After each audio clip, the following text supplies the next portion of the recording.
What's the hurry?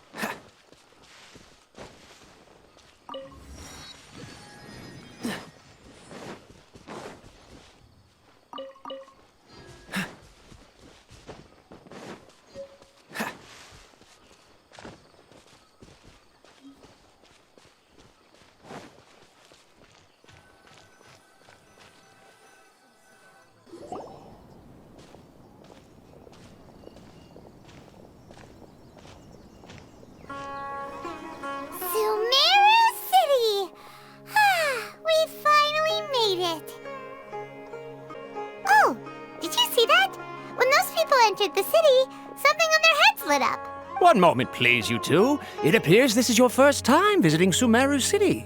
Oh, yeah, that's right. But how did you know that? Because there's currently no information on either of you in the Akasha. But no need to worry, that won't prevent you from entering the city. In fact, the Academia conveniently provides each traveler to Sumeru City with a device. Perhaps you two have heard of the Akasha before. It's our beloved Greater Lord Rukkhadevata's lasting legacy, a treasure trove of collected knowledge. After centuries of tireless research on the Akasha, the Academia created one of its most ingenious inventions, the Akasha Terminal. As long as you are within Sumeru's borders, you may use an Akasha Terminal to connect directly to the Akasha and access any knowledge you need. I should mention that due to technical limitations, the operation of Akasha terminals will be much smoother and more effective in large cities such as Sumeru City and Port Ormos. Oh, so this is the thing that Tainari was telling us about. It sounds pretty amazing. You two are quite fortunate. Until recently, it was standard practice to only issue Akasha terminals to outlanders who spent an extended amount of time in Sumeru. However, this policy was recently changed, and now all travelers are issued one upon arrival. Here are your Akasha terminals. Please handle them with care. It kinda looks like a leaf. To activate it, simply hold it in your hand and say the following phrase to yourself. May the mighty God bless us with their voice of wisdom. Oh! Since this little doodad lets you access knowledge, maybe we can use it to find a way to meet Lesser Lord Kusanali. Let's give it a try. Ahem. May the mighty God bless us with their voice of wisdom.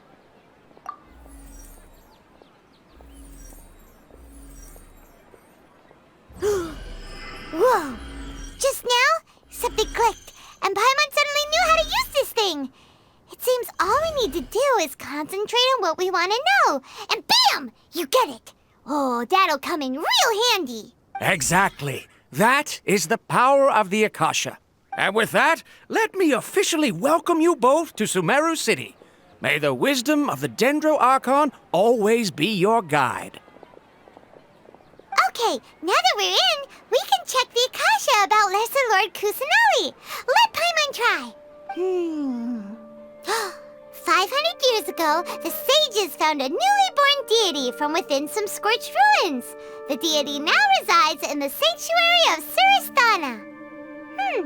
Seems pretty similar to what Kali was telling us. Okay, next, let's concentrate on asking how to meet her.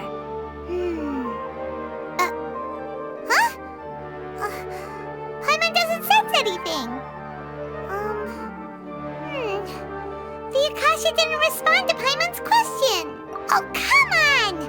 Ugh. Focusing on this question feels like when you have something you're trying to remember and it's on the tip of your tongue, but you just can't think of it. Ugh. Paimon's brain is exhausted. Oh, smart idea. But what are you going to ask it?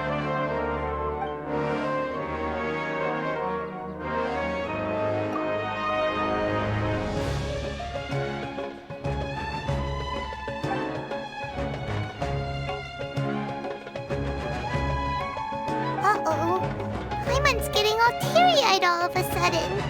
It feels like the people of Sumeru really miss their Archon.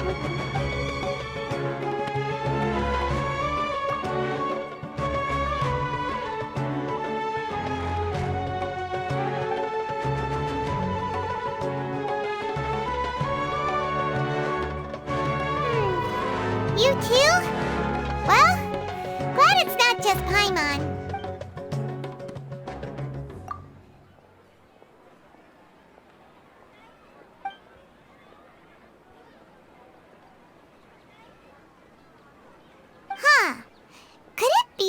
because we're Outlanders and we've only just arrived in Sumeru? You know, maybe we're not qualified to receive an answer to this sort of question or something. Well, seems no matter which way we try, we can't find anything that'll lead us to Lesser Lord Kusanali.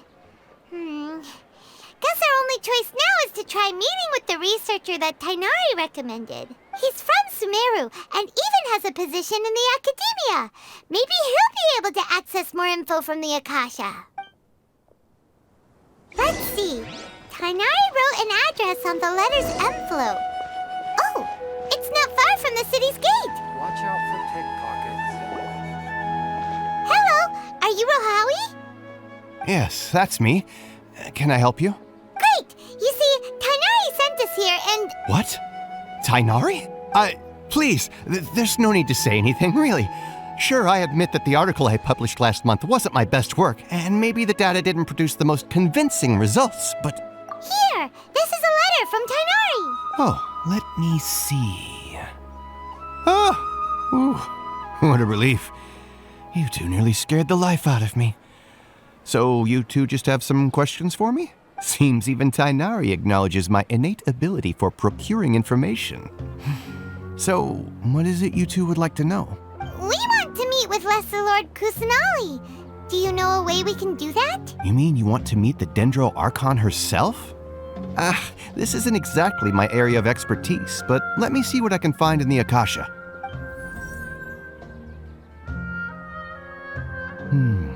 Sorry, the Akasha didn't respond to my query. What? You too? But what about your abilities for getting information and all that?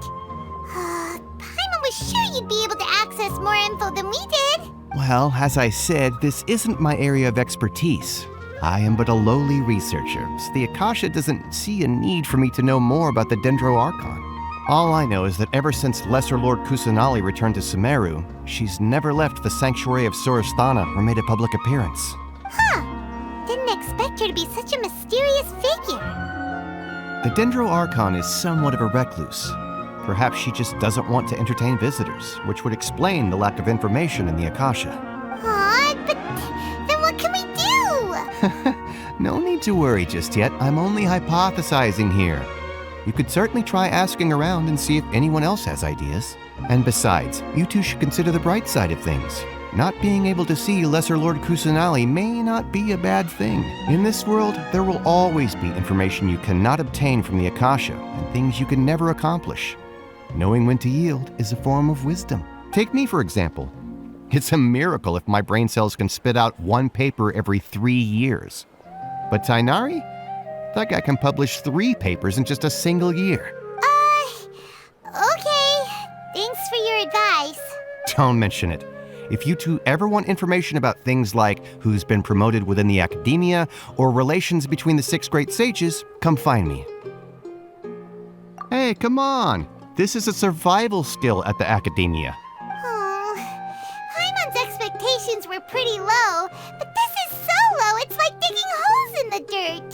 So what do we do now? Even if we want to talk to someone, we don't know anybody here. Huh?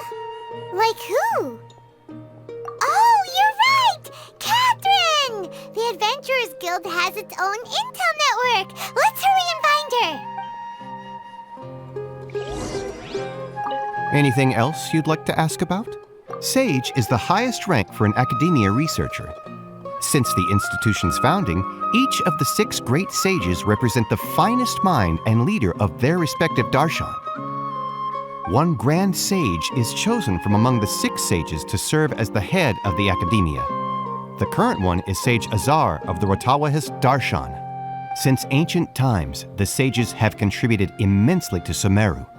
The widespread usage of the Akasha is thanks to their hard work. Anything else you'd like to ask about? I just knew you'd be curious about that. Although the 6 Darshans conduct research in different disciplines, their sages frequently interact with one another when managing Academia affairs. In the Immorta, our leader is Sage Nafis. His temper is legendary. We researchers are terrified of him, and even the Grand Sage gives him some leeway. He hasn't shown his face lately, though. Rumor has it that he's currently involved with some major project. Thankfully. Anything else you'd like to ask about? See ya. Take a page out of my book and learn to look on the bright side of things.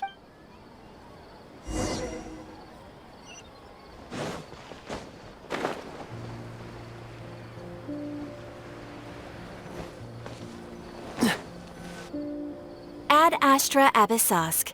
Hello, Traveler and Paimon. Catherine, we need your help with something. Understood.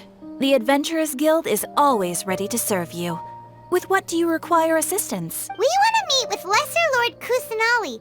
Do you know a way we can do that? You two wish to meet with Sumeru's Archon. Understood. Please wait.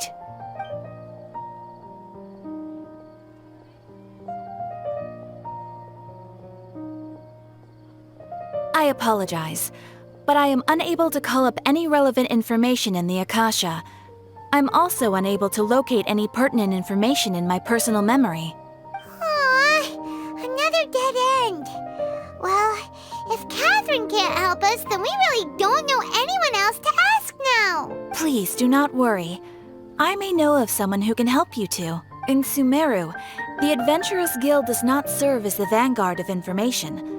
Rather, there are numerous active mercenary groups collectively known as the Eremites. They take on various contracts and work all across Sumeru, so they naturally accrue intelligence. An Eremite brigade called the Corps of 30 is in charge of Sumeru City's defenses. Not only are they the oldest brigade, but they are responsible for managing and coordinating the affairs of all other mercenary brigades. Corps of 30? Supposedly, they are named as such because their ranks numbered 30 at their inception. Asfand, an advisor with the Corps of 30, maintains good relations with the Adventurers Guild. Though he's already retired, he and his words carry great weight within mercenary circles.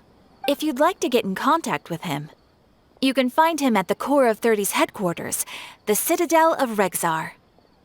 You're welcome. I wish you two the best of luck. We look forward to your exploits in Sumeru. All right, off to the Citadel of Rexar we go! After all this time living in the sea, I still miss like this.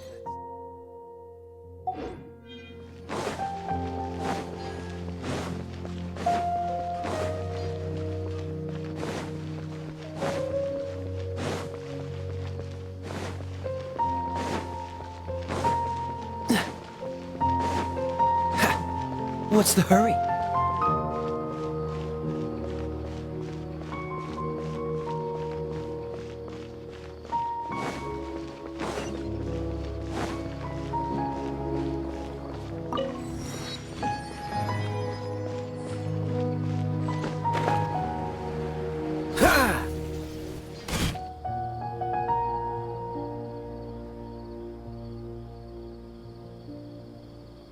Welcome. The Adventurers Guild told me to expect you two. It's nice to meet you, Asfand. We'd like to ask you about something.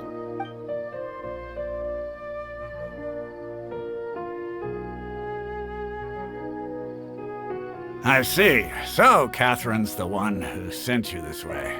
Ha! It's true that the Eremites' network is vast, but even I can't help you meet the Dendro Archon. Wait, seriously? That's it? Afraid so. The Eremites aren't terribly religious, so we don't know much about divinities. As far as the Akasha goes, we can access even less than you. We originally came from the desert. The gods there died off long ago. Since those days, we've used our own two hands to carve out a living. We don't beg gods for their aid. It isn't just us, though. If you ask me, I think most in Sumeru aren't interested in Lesser Lord Kusanali. Oh?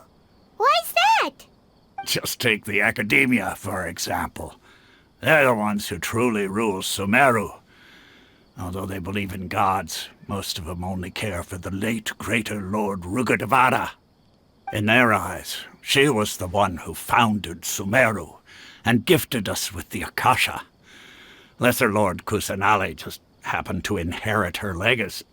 Because of the Academia's influence, most citizens are more familiar with Greater Lord Rukkhadevada and hold her in greater esteem. Not to mention that Lesser Lord Kusanali never makes an appearance, and the Academia never announces anything about her. As far as the people of Sumeru are concerned, she's just a god that exists. And that's all. Really? Aw. After hearing all of that, Paimon sort of feels bad for Lesser Lord Kusanali. Ha! But who knows? We're all just guessing when it comes down to it. Besides, I'm sure the God of Wisdom doesn't worry about her reputation among people like us. All right. Well, thanks for the info, Osfond. No problem. Always happy to help out the Adventurers Guild.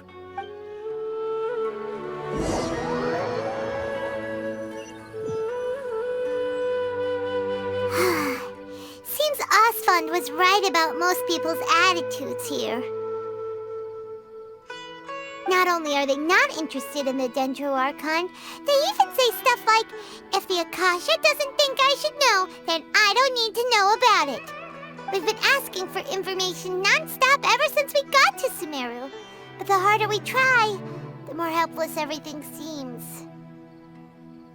Isn't there at least one person in this entire city who cares about Lesser Lord Kusanali? Oh, you two are interested in Lesser Lord Kusanali? Huh?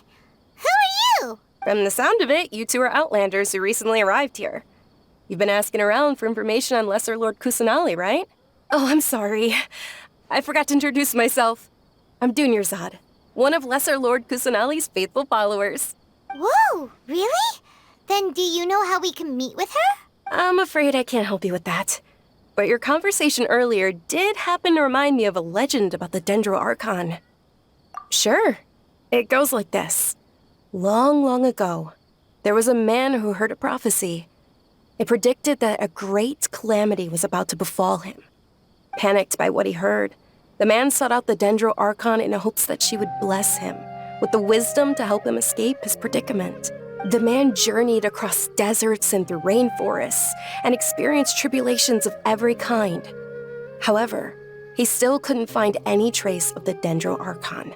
In despair, he thought, alas, the Archon has abandoned me. He then had no choice but to sorrowfully resign to his fate. Okay, and then what happened? And then, the calamity came. But to his own surprise, the man felt somehow emboldened by the trials of his journey. By relying on his own strength, he managed to overcome the adversity. At that moment, a bird perched upon his shoulder. This bird was, in fact, an avatar of the Dendro Archon. She said, "O Archon Seeker, do you now understand? She and her wisdom have long been found by you. Along your journey, we were in every flower and blade of grass, every ray of sparkling sun, and every breath of dancing wind. So long as you continue to think and ponder, we'll be wherever you go." Yeah, thanks for the story! Paimon feels all warm and fuzzy inside after that. In a way. It seems like this story is also one of the Dendro Archon's avatars. Dunyarzad, since you worship Lesser Lord Kusanali, can you tell us anything else about her? Of course. So did you two know that, I'm terribly sorry, but it seems something's come up now. Let's chat another day.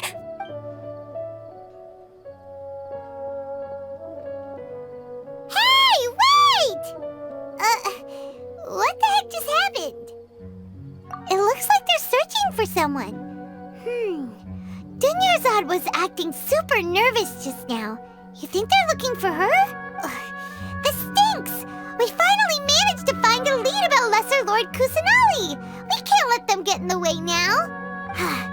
Let's see if we can get rid of them. Then we can catch up with Dunyarzad!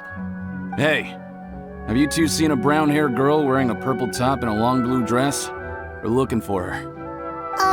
Did she have bandages wrapped around her wrists? Yes, that's her. Did you see which direction she went? Yeah, she went that way. Quick, after her!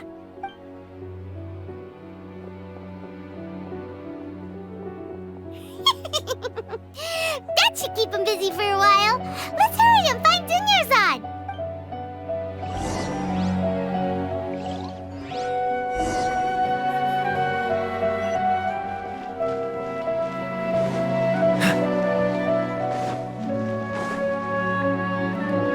There you are, Dunyarzad. We thought you might have been long gone by now. Oh, it's you two. Oh, you startled me there. You can relax now. We threw those people looking for you off the trail. Really? Thank you so much. Unfortunately, I believe there's still more of them out there looking for me. Uh-oh, looks like there are some coming this way. Huh? More of them? Then what are we standing here for? Run! No, wait, my body isn't in the best shape. It's difficult for me to run. Okay, sounds good. There's a tavern on the other side of the port we can go to. They probably wouldn't expect me to hide in a place like that. All right, let's move out. Stay behind us. We'll keep an eye out for anyone looking for you. Trust me, just take my word for it. What's the hurry?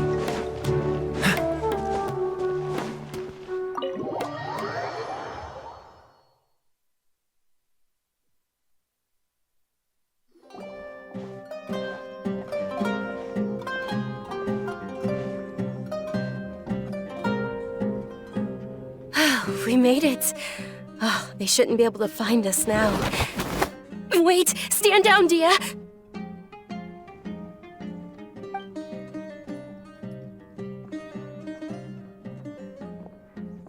My lady, who are these two?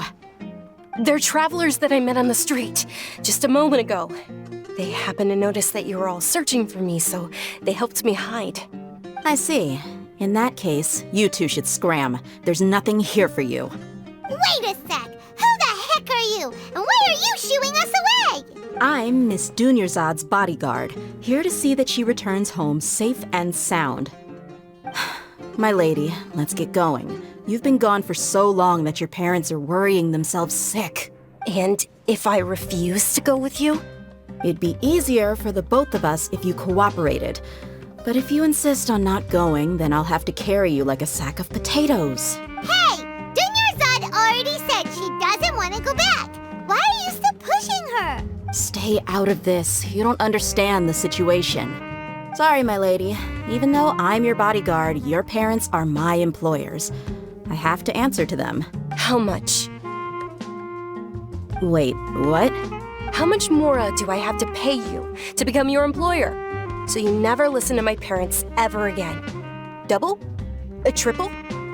Give me some time and I'll get that much. My lady, this isn't about Mora. I don't know what you think of us Eremites, but let me say this. I like Mora, but I'll never go against my principles. That's why I'm here looking for you. Sure, it's an order from my employer, but my conscience was also telling me it's the right thing to do. And knowing your health, carelessly running around like this is gonna hurt ya. For the sake of those who love you, don't be stubborn. No, you're wrong. I'm aware of my limits and I know what I'm doing. Honestly, the only people being stubborn right now are my parents. And they know perfectly well that it makes no difference if I'm at home or not. They still won't accept reality. And every time I bring this up, they just change the subject. Dia, you've been living with us a long time already. This should be old news to you. Dia, I know it hasn't been easy for Mother and Father, and I'm grateful for everything they've done for me. But there's someone else in this world I'm also grateful to, because she saved me. The love I have for her is the same I have for my parents. This is my life and my last chance. So I want to do something meaningful. My lady, are you sure what you're doing now is meaningful? Yes, I'm sure. At least, it is to me. Fine, I won't ask you to return home anymore. But let me make something very clear. I'm only doing this because I respect your determination, not because I agree with you. Thank you, Dia. Sorry for being so rude just now. My nerves were acting up. And I even brought up your payment in such an offensive way. Don't worry about it, my lady. I did say that I like Mora. Besides, that's our next topic of conversation. Today's little excursion caused such a ruckus that every single bodyguard at the estate was deployed. It wouldn't be easy to hide things from your old man. Since this definitely won't be your last escapade, here's a little tip. You should at least make it look like your room and things are still in order when you leave. Also, you'll need someone to cover you for when you're out and about. So, I'll let you hire me, my lady. This way, everyone wins. As for the pay, let's say half of what your father pays me. We can settle the bill when we return to the estate. Okay, deal.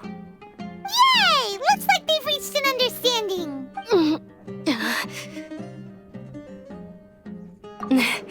I'm fine, really. I just feel a little tired now that things have calmed down. My lady, stop trying to look tough. We're already in a tavern, so let's rest up and grab some grub. I'm sorry for worrying you two. If you don't mind, I'd like for you to join us. Sure! After you rest up, we want to hear more about Lesser Lord Kusanali.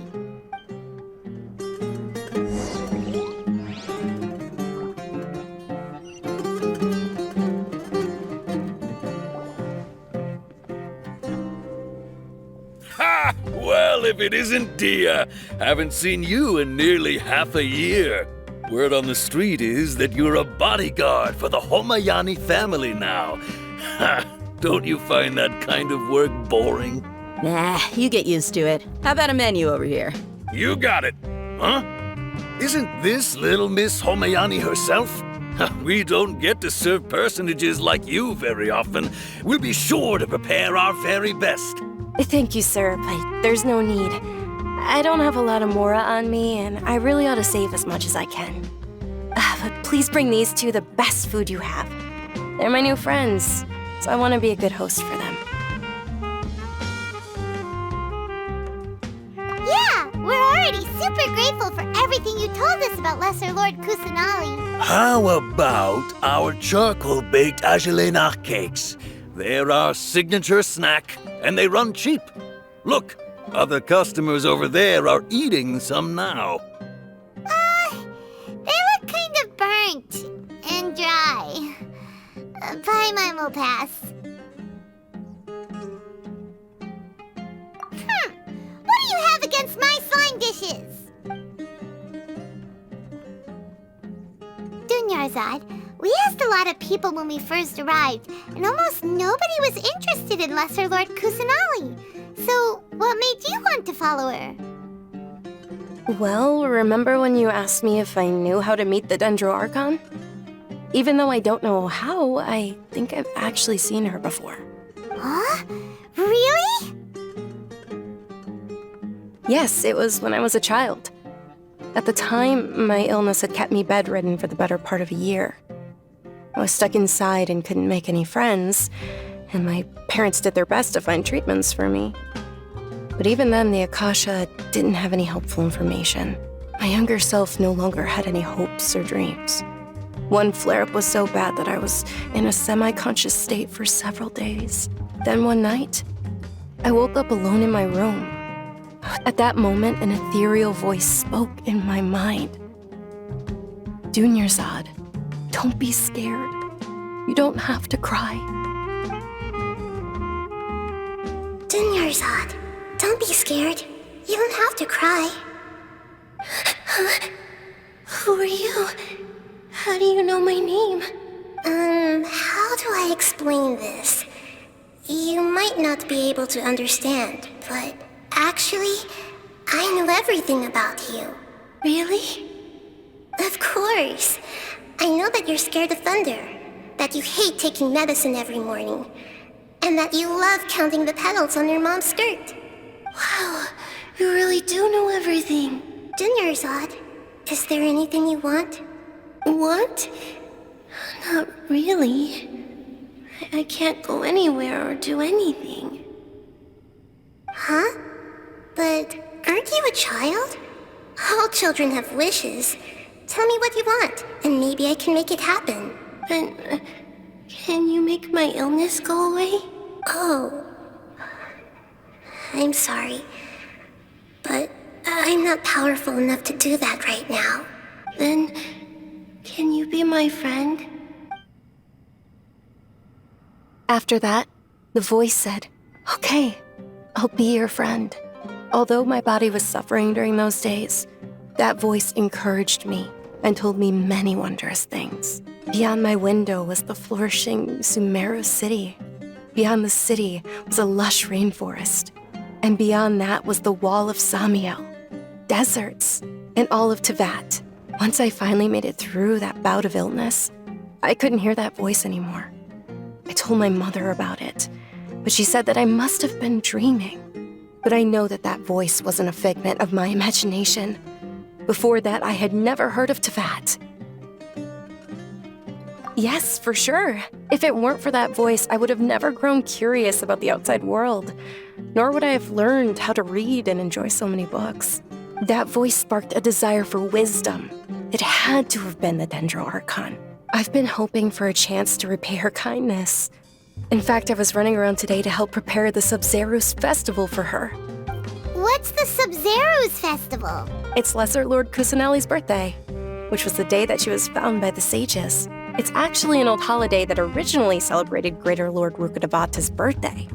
When she passed away, the holiday eventually became a celebration of the Lesser Lord's birthday. I heard everyone was overjoyed when they welcomed her back to Sumeru.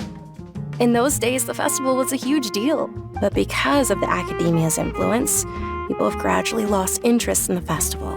The Academia actively participates in Sumeru's many holidays dedicated to Greater Lord Rukkhadevata. But when it comes to the Sub-Zerus festival, forget any funding.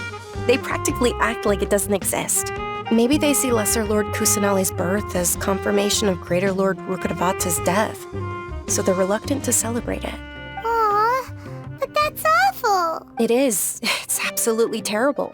Sure, the Greater Lord founded Sumeru, but hasn't Lesser Lord Kusanali been the one quietly protecting us for the past few hundred years? Just remember that we're still out in public. Don't get too carried away now. I know that people over by the Grand Bazaar still hold the Sub-Zerus festival to this day, but I hadn't met any of them before, so I was never able to contribute. But recently, I made a friend there who also follows Lesser Lord Kusanali. I gave her my savings because I want her to throw a wonderful festival this year. That's the least I could do for Lesser Lord Kusanali. Hold on, my lady. Does this friend happen to be Nilu, the one who sends flowers to the estate? Yes, that's her. I saw her leaving the other day with a nervous look on her face. It seemed like she was hiding something in her arms. Did you give her something? Yes. Initially, I didn't have much more prepared, so I had Nilu sell one of my skirts. I've agreed with Nilu to meet up at the Grand Bazaar today and see how things are coming along. Dia, would you accompany me? Sure. That's quite the trip, though. I'll carry you. No, that would be too much, even for you. You might as well just accept the lift. If I let you walk, who knows how long it'll take us. And if anything happens to you, then I'd really never hear the end of it from your father. But of course. Nilu will be thrilled to hear there are more people interested in Lesser Lord Kusanali.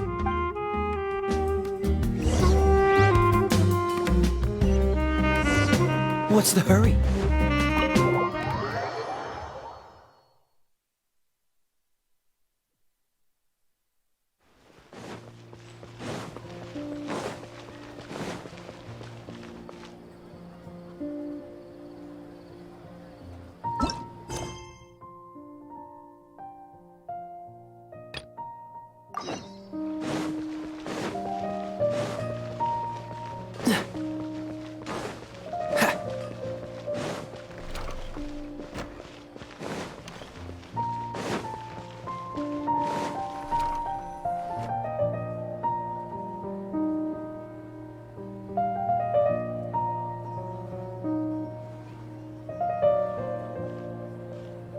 Sorry I'm late, Nilu.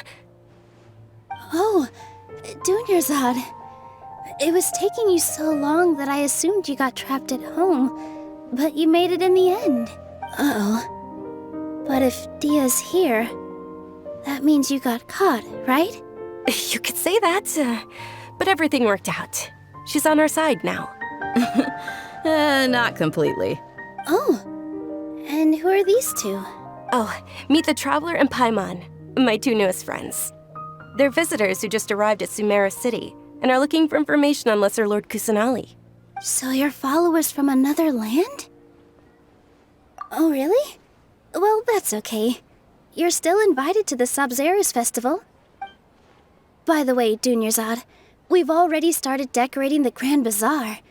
It looks spectacular, thanks to your generous contribution. You're very welcome. It's the only thing I could do. Do you still have enough Mora? Probably? But don't sweat it. We've already finished renovating the stage. Come on, I'll show you.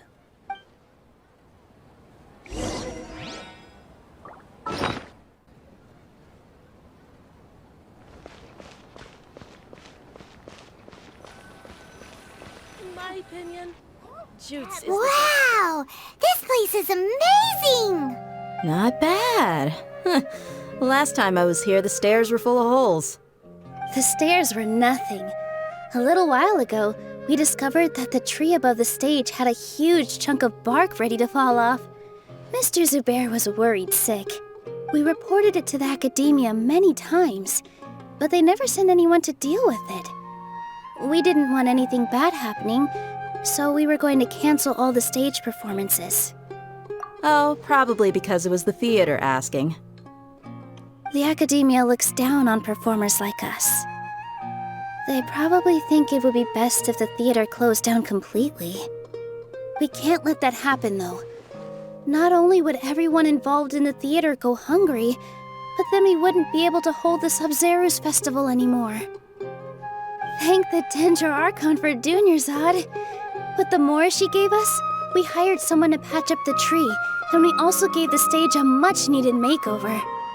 The stage is going to be even prettier when it's festival time. I can't wait for you to see it. And I can't wait to see you on the stage. You've been practicing so long already. It's almost time for your dream to become reality. It's our dream. I'll do my best for the two of us. Nilu, what are you gonna be doing at the festival? She'll be dancing the dance of Sabzeruz, the most important performance at the Sabzeruz festival. Dunyarzad, have you told him the origin of this holiday? I only told them about the Greater Lord and Lesser Lord so far. Okay, then I'll tell you two about how this holiday came to be. According to legend, the Sabzeruz festival was originally the Goddess of Flowers' birthday celebration for the Greater Lord. A long, long time ago, on one of Greater Lord Rukkhadevata's birthdays, her friends threw her a celebratory banquet. Some of the gods got drunk. One started playing music, and the Greater Lord started singing, so the Goddess of Flowers began to dance. As she danced upon the grass, countless beautiful parisaras began to bloom wherever she stepped. Those brilliant purple flowers became her dazzling stage. All the gods clamored, "Oh, if only time could stop at this very moment." Huh? Really? Oh, you probably mean because all the gods in this story are no longer alive. Although they aren't around anymore, they're preserved in our tradition of dance. This outfit I'm wearing is apparently based on how the Goddess of Flowers looked. Though we're just tiny people compared to the divine, we still have to do our best to make sure that the birthday girl feels loved on her special day. Nilu, you of all people will definitely be able to convey our well wishes to the Dendro Archon. I also noticed that you went the extra mile and scattered parisaras around the stage. They symbolize the Goddess of Flowers, after all. It's just a shame that all the real parisaras went extinct after her death. Yeah. The Greater Lord brought forth parisaras in memory of the Goddess of Flowers, but she ultimately could never truly replicate that beautiful purple. Thinking about the Goddess of Flowers dance makes me wish I could have seen it. If my stage were anything like that, I'd be thrilled if I had just 2 real parisaras on the stage. So, Traveler and Paimon, what do you think? Interested in the Sabzeruz festival? Will you two be coming? All of Lesser Lord Kusanali's followers will be there for her birthday. It'll be a good opportunity for you to learn more about her. Ooh, Paimon thinks that's a great idea! Hey, come nothing wrong with enjoying a festival.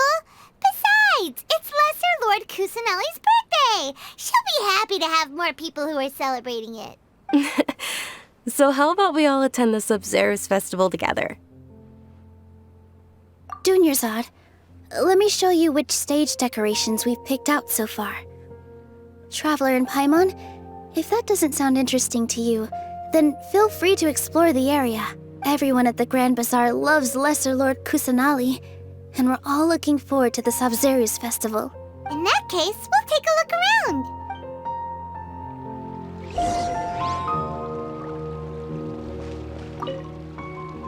Whoa! What's with your yellow hair? And why do your clothes look so funny? Are you an Outlander? Did you know that the Sub-Zero's festival is about to happen? There'll be loads of fun things to do at the festival. But the best part is when Ferris, the Knight of Flowers, passes out candy to everyone.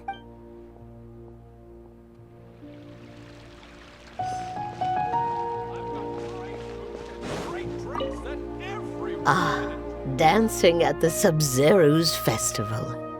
You know, I also danced when I was younger. As a child, I even asked my grandmother why we performed the dance for the Lesser Lord when it was originally done to honor the Greater Lord.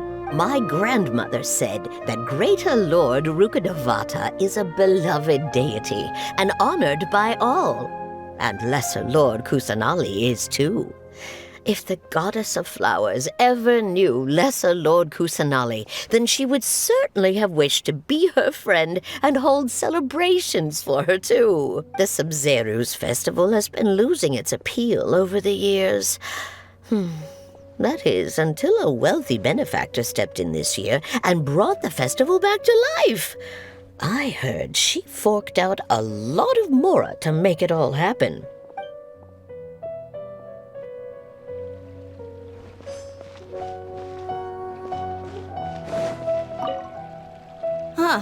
Revamping the stage for the festival couldn't have been easy, that's for sure. I bet this year's festival will be one to remember. I don't know much about the Grand Bazaar, but I do know that the residents here have a penchant for song and dance. Two things that the academia doesn't particularly approve of. Oh, and the perfume sold around here is a lot better than what you'll find elsewhere. The fragrances are longer lasting and they're gentler on your skin and, I mean, that's what I've heard at least.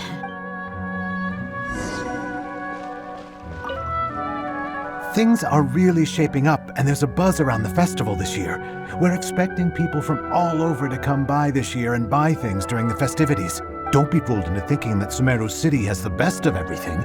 Some festival snacks are only offered here in the Grand Bazaar. And when it comes to musicians, dancers, or singers, the Grand Bazaar's got the best of the best. Sure, those folks at the academia might not like it, but what's a festival without song and dance?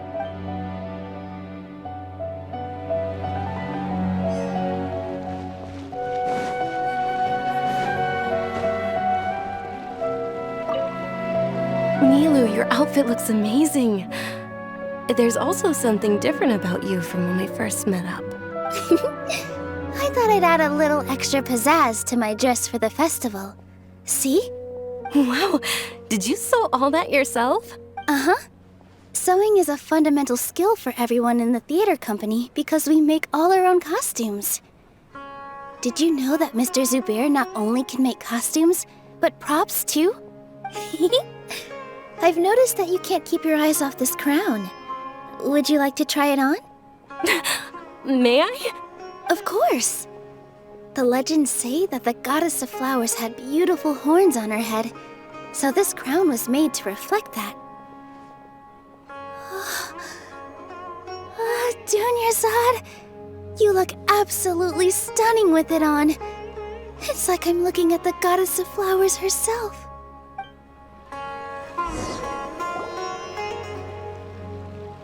Hey! Is that who Paimon thinks it is? It looks like Catherine.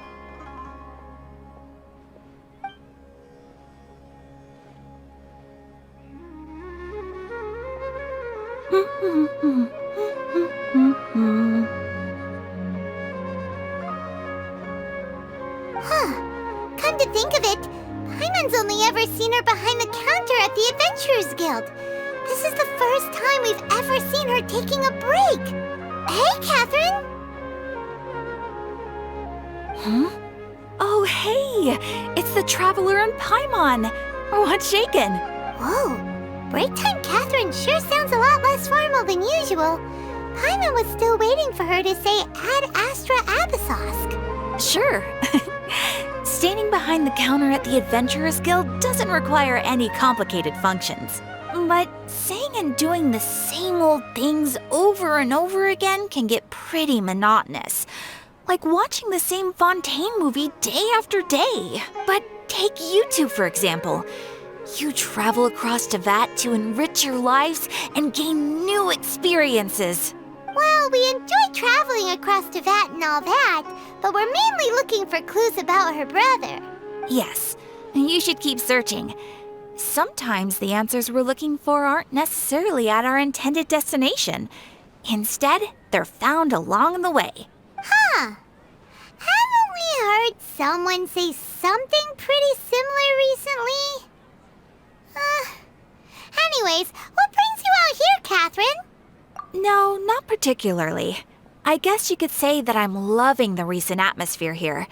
If festivals bring happiness to everyone, then that's where their true value lies. Oh, it looks like it's about time for me to be heading back now. All right, we'll see you next time at the Adventurers Guild. Oh, by the way, thanks for connecting us with the Eremites. We've already made some great friends in Sumeru City thanks to you. I'm sure you two will get along well with the people here. You've already been blessed by the element of Dendro after all. See you around.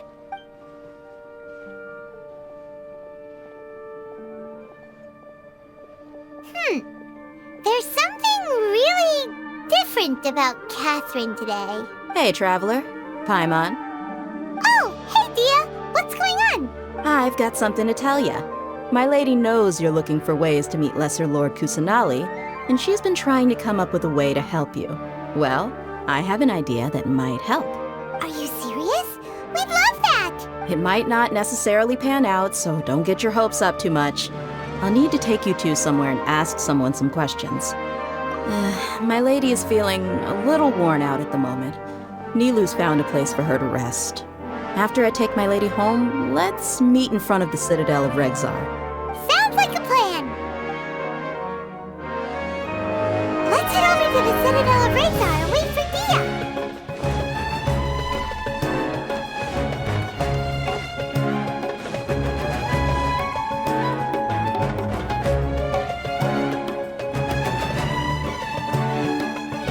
Sorry, I'm late. It took some convincing for the master and mistress to believe that Miss Dunyarzad was only sitting in the port for a while because she was in a bad mood. Anyway, I guess I should be thanking you. I haven't seen Miss Dunyarzad that happy in a long time. If it wasn't for you two, she probably would have been caught and dragged back much earlier. You sure sound a whole lot nicer than when we first met, Dia. Who would have thought you had such a soft spot for Dunyarzad? It's called being a professional. I'm a bodyguard, and I work for whoever's paying. Look, Dia's blushing. Listen, you two. I don't expect to be working for Miss Dunyarzad very long, but I hope to finish things on a positive note if possible. Let's cut the chit-chat and head into the Citadel. We'll see if the person I know has a way for you two to meet with the Lesser Lord.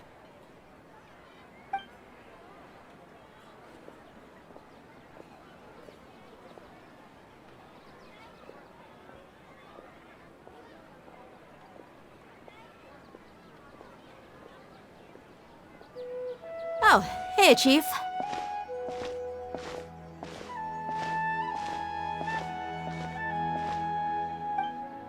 Ha, Dia! What are you doing here? And well, didn't expect to see you three together. I take it you all know each other already? Mm-hmm. We met this morning after the Adventurers Guild pointed us to Osfon for more info. No kidding. So, where's Ruksha? I thought I'd help these two out by asking about the theft. Anything you can tell him? Rookshaw's gone over to the Academia. The Grand Sage recently ordered Sumeru City to begin bolstering its defenses, so people from all over have been called back to the city.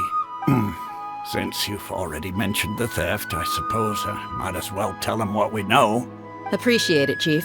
Theft? Sorry, what the heck are you guys talking about? Just recently, the Academia lost something, and there's a chance the item is connected with the Dendro Archon. This case might just somehow help you in meeting her. I suppose that's one way to look at it. But if you ask me, the case is more about the Academia than anything else. Let me fill you in. The Academia recently sent a convoy to pick up an important package from Aru village. Word got out, and the convoy was robbed on its way back. The Grand Sage took the whole matter very seriously. Not only did he dispatch the Matra, but also enlisted our help in the search for leads. All we know so far is that whatever was stolen is currently in Port Ormos. You two have heard of Port Ormos, haven't you? It's the largest commercial port in all of Sumeru. You can travel there by leaving Sumeru City and heading south along the river. The Academia's grip isn't long enough to reach all the way to Port Ormos, so the city's a little more laid back, meaning the population's also a mixed bag. You never know who you'll meet there. Apparently what was lost has a great deal to do with the Akasha, knowledge, and even the gods. I'm afraid I don't have any other details for you, though. If you're interested, maybe you could head to Port Ormos and ask around yourselves. If you want my advice, try introducing yourselves as students of the Academia once you're there. Are you serious, Chief? All the Academia students are in Sumeru City, you know. Why should they pretend to be students in Port Ormos? If you're also interested, just go there and see what happens. Count me out. I've got plenty of work to do here for the Homayani family. And take it from me, if you two really do decide to visit Port Ormos, you'd best watch your backs. Let's just say that the Eremites there aren't nearly as friendly as those here in Sumeru City. There are even some extremists who go around shouting slogans like, "Retake Sumeru for King Deshret." Word is that more and more are joining their movement. They're becoming a real headache for Chief and the others. You bet they are. King Deshret's been dead for thousands of years. Now they start spreading rumors of his return. Ridiculous. Not everyone's like you, Chief. Even the desert natives who abandoned their homes in the wilderness still wish to have a god of their own. Well, Traveler, that's about all the information we have for you. Thanks, Dia, and you too, Osfond. Since we've gathered all we could for the moment in Sumeru City, let's head to Port Ormos and see what we can find next. Miss Dunyarzad is looking forward to seeing you both at the Sub-Zerus Festival, so be sure to get yourselves back here in time for that. Good. Then we'll see you both at the Sub-Zerus Festival.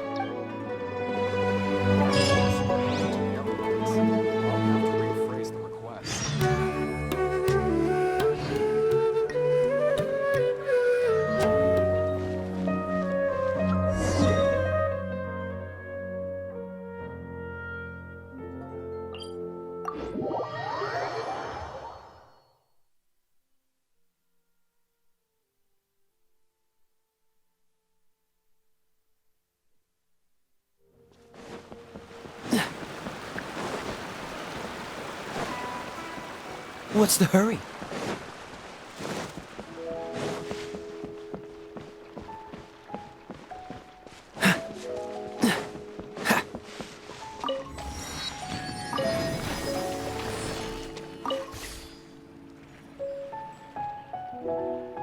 The haul today is pretty great.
What's the hurry?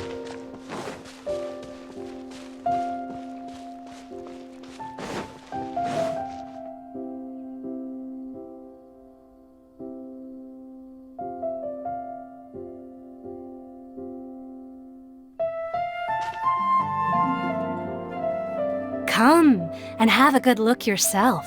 Traditional spices of the highest quality, made with pride and experience. You've got a deal. I can't thank you enough for always looking after my business. Believe me, I'm not making this up.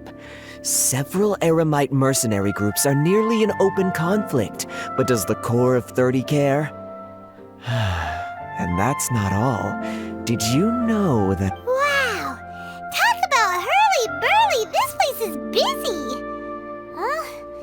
Guess that's only to be expected for the largest port in Sumeru. Maybe it's because of what Dia told us earlier, but Paimon can't seem to shake the feeling that there's also danger lurking in these crowds. Ooh. Let's get our bearings so we can start looking for leads.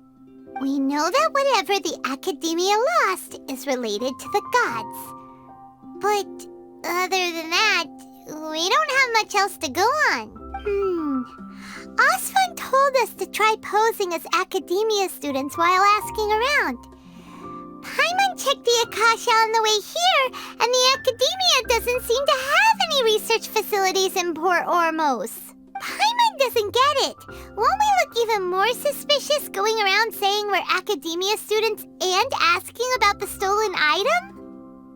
Well, given all the people that come through here every day, if there's any information to be found, Paimon bets we could find it in the market. Let's ask around and see what we come up with.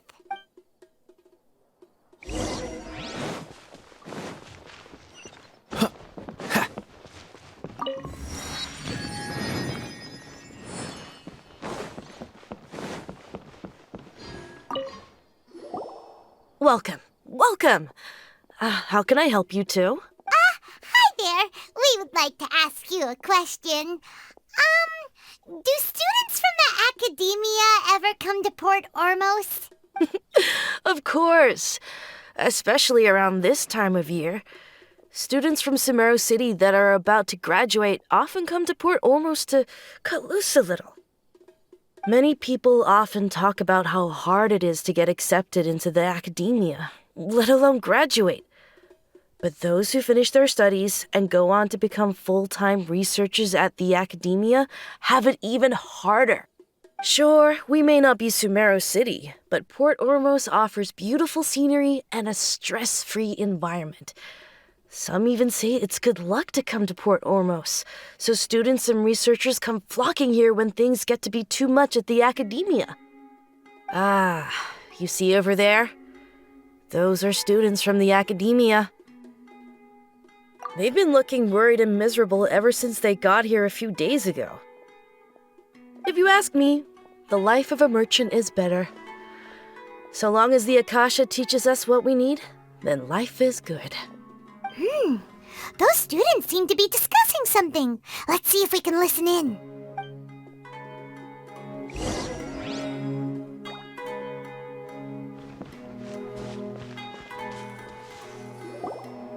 It's no good. I've tried asking around, but I haven't been able to learn anything useful. Not to mention that a bunch of scary-looking Eremite mercenaries have been posted along the streets now.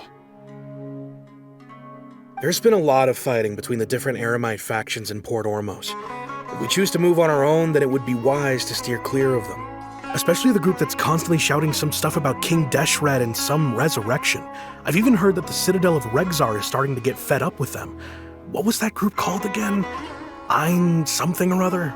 They're called Ein El Akhmar. Today, I heard that the thing we're after might be in their possession at the moment. Wait, come again? Don't you see? Many of the Eremites in Port Ormos deal with trading this kind of thing. They're usually pretty wary of outsiders, but not so with students of the Academia.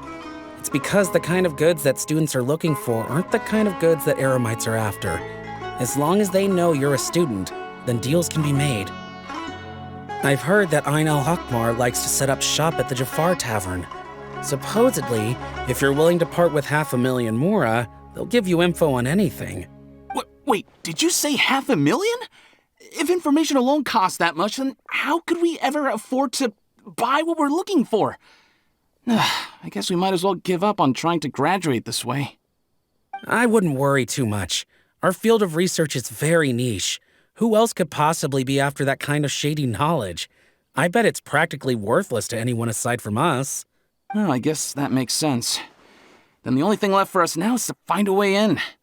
Why don't we all just pool our money together and pay for the information? Whoa! Did you hear that? A niche field of research and shady knowledge? It all sounds pretty suspicious to Paimon. Is knowledge something people just buy and sell like that? So, what's our plan? Wait, didn't you hear what they just said? Buying information is going to cost us 500,000 mora! Have you lost your mind? Oh, all right. Paimon never thought she'd agree to parting with that kind of mora. But if you know what you're doing, then we should give it a shot.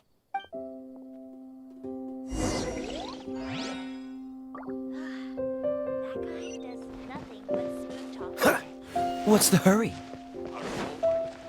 Wanna buy some spices?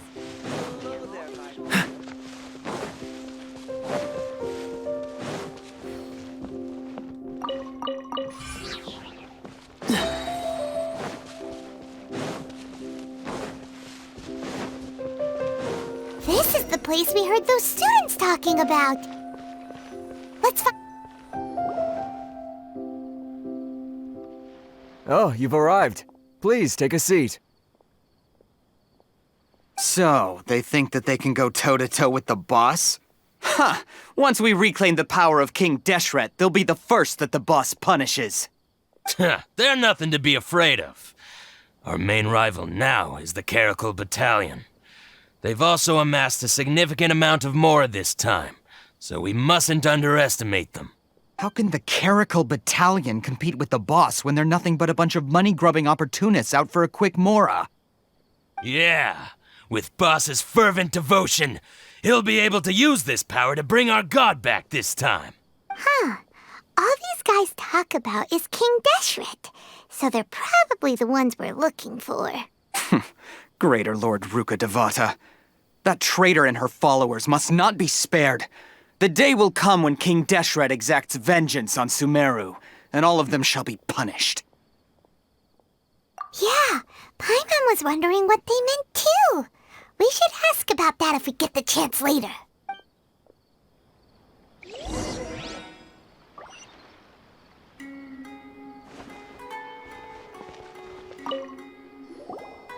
Huh? Who are you? What do you want? A student? What's a student from Sumeru City doing in Port Ormos? Ah, well, if it's info you want, you've come to the right place. The question is, can you afford it? Huh? What is this, some kind of joke? Oh! Sorry! She must have grabbed the wrong amount! Hey, what do you think you're doing? Oh, Paimon can't stand to see so much more ago. But there's no other choice right now. Here, this is the merchant's address. Whatever you're looking for, you'll find it there. Hmm? Well, what are you waiting for? Oh, that's right! We heard you mention King Deshret just now. We're actually interested to know more because we're, archaeology students! Fine. Since you've already handed over the mora, I guess I can throw in a little extra info. As you can see, members of Ain al-Ahmar are devout believers of King Deshret. Years ago, King Deshret founded the great desert nation that was our homeland. It was an advanced civilization, far beyond anything you'll see in present-day Sumeru. King Deshret was the rightful god of wisdom, but he was betrayed by a companion he trusted. She even stripped him of his title, God of Wisdom. So, you mean the traitor was... Greater Lord Ruka Devata, yes. That shameless wretch destroyed King Deshret's civilization, and our ancestors were forced to flee to this land where we were made to suffer the tyranny of our enemies. Furthermore, she conspired with the Academia to cover up the truth of her actions and create the merciful and benevolent facade for which she is now known. Ugh, just thinking about it sickens me. But the story doesn't end there, oh no. King Deshret isn't truly dead. The voice of the Oracle has been heard in the desert, prophesying his resurrection. Mark my words, our god shall return. And when that day comes, all followers of the traitor and all the desert dwellers who have forgotten their true god will suffer retribution together. If what I'm saying makes you shiver with fear, it might not be too late for you to become a believer of King Deshret. I don't have anything to say to you Academia people about that. I think this conversation has reached its end. Not just yet. This man is a fraud. Huh? You again? Deranged Academia lunatic. Yes, it's me again. I already warned you that if you weren't willing to sit and discuss things with me, I'd take measures to make things uncomfortable for you. Listen to me. That address he gave you is fake. Or at least, you won't find a merchant waiting for you there. This group has been boasting all around that they can provide information on a certain item as a means of luring people into their territory. Once you show up, they keep up the act until they have hard evidence that you want to purchase said item. Then they use that to squeeze you for all the more you're worth. Hey! Shut it all, Hatham! What are you playing at, trying to ruin our business like this, hmm? I told you the other day. I wish to discuss my terms with your boss. Ha! The boss made it perfectly clear that he won't negotiate with you. Yes, and in no uncertain terms. But that was then. It does not preclude him from changing his mind in the future. I'm warning you. Don't push us, or this could get ugly. We don't usually get rough with people from the Academia because it just complicates things. For a lunatic like you, though, we might just have to make an exception. If you're suggesting that we escalate this from a verbal exchange to a physical one, I accept. After all, even the Archons used war to negotiate the ownership of Tevat. If, on the other hand, we can't agree on any means of negotiation at all, then I'm afraid my next course of action will sting a little more than the mere falling through of a few business deals. I will jeopardize the Eremite's reputation, which I know you value above all else. I am quite confident that if I began to take such action, your boss would willingly approach me himself. However, I fear that by then, some things will have happened that cannot be undone. Also, a word of advice. I suggest you tell your boss exactly what happened here today. Otherwise, he might blame you for not telling him in the future. What did you say? Consider this. Have I ever failed to follow through on my word in the past? This guy is really out of his mind. Okay then. If you really have a death wish, let's meet a week from today. The pier in front of the Pharos Lighthouse, 4 o'clock in the afternoon, sharp. Don't expect us to hold back. Not so fast. First, you return the 500,000 mora to them.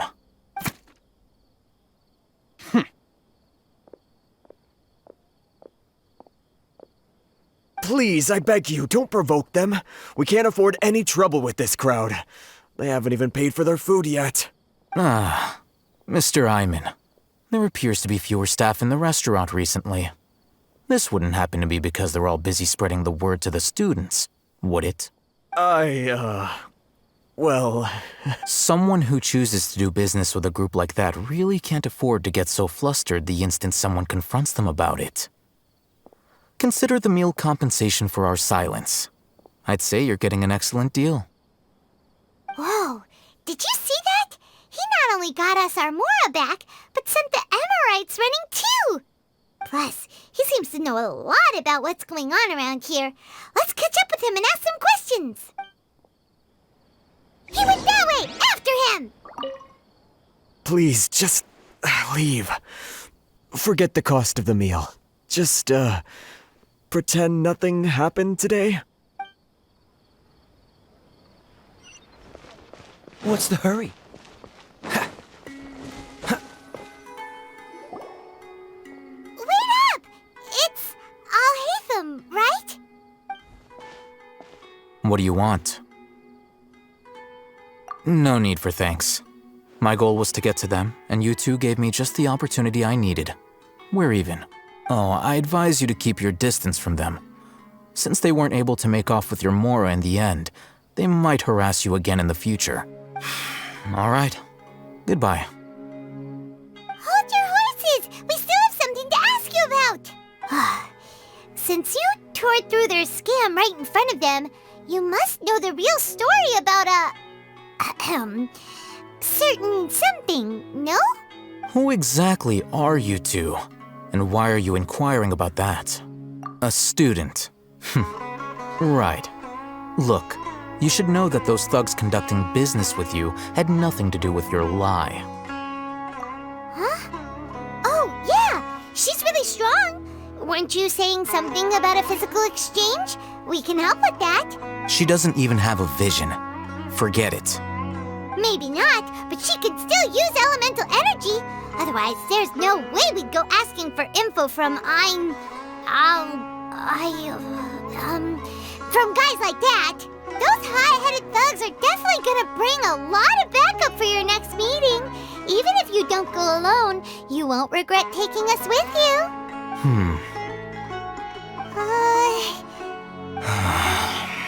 All right, I accept. Got a pen and paper? If you're searching for someone who sells that kind of merchandise, I'll give you one of their addresses, and you can try your luck. We'll reconvene at the appointed time by the pier. It doesn't matter if you show up or not. So, since you were happy to give us this merchant's information, does that mean you can tell us exactly what we're after? You were willing to part with 500,000 Mora for something and you didn't even know what it was? Okay. Well, if you truly are as skilled as you claim, then you can beat the answer out of them when they become hostile. Look, if you've been making inquiries, then you have to know something by now. Tell me what you know so far, so I don't waste time repeating information. We know it's connected to the academia somehow, and that not only do the Eremites deal in it, but some students want to get a hold of it too. What else? You know almost everything there is to know, but you're unable to compile this information because you've never seen the object before. This is what you've been looking for. Huh? Paimon can't tell what it is. It looks like some kind of ornament. This is a knowledge capsule.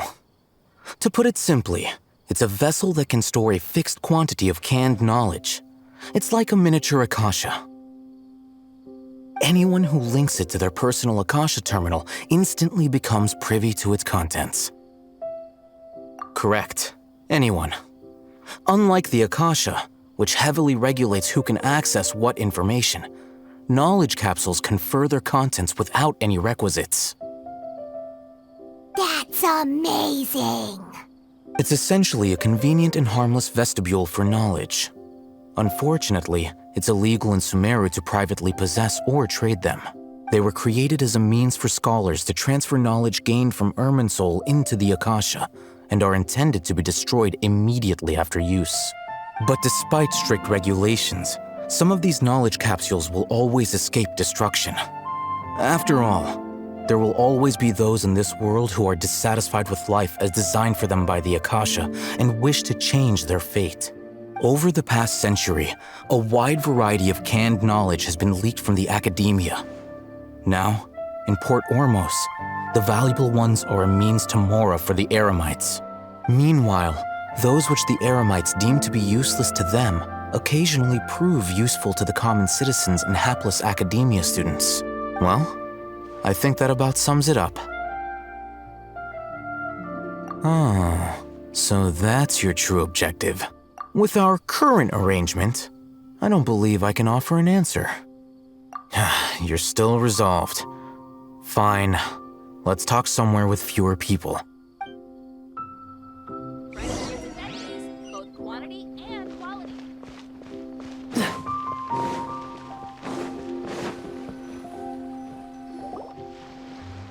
Let's continue our conversation here. If you wish to learn more about the knowledge capsule that the Academia lost, then you must help me with something. I need you to find someone named Dory, a traveling merchant. Unlike the peddlers who hawk inferior knowledge capsules, she often has quality goods in stock. Some say that as long as there is profit to be made, there is nothing she won't dare to sell. She's guarded against people from the academia because most of her wares don't comply with academia regulations. I think she blacklisted me. I met with her informant, but it soon became clear that they had no intention of letting me get any further. Become one of Dory's customers and earn her trust. This is my condition for further collaboration. Why do you want us to meet with her? Until you complete this task, you don't have question privileges. Fine. So how do we go about doing this? You two are outlanders who haven't been here for long, so Dory should view you as safe clients. I'll give you the informant's address and their contact password. Beyond the password, though, I have no way of knowing what other tricks she might have up her sleeve. You'll have to improvise. This is kind of nerve-wracking. The true challenge begins after you meet her. She has a keen nose for Mora and a shrewd eye for wares, and she only likes customers who she deems to have good taste. I'll prepare some funds for you. Buy her highest quality wares and earn her approval. But we only just saw a knowledge capsule for the first time. We don't know how to tell which ones are good and which ones are bad. Is that something we can learn quickly? That's true. Have you two heard of elemental sight? Oh, that's a surprise. Guess I'll have to hold you in higher regard. Anyway, that ability should resolve your issue.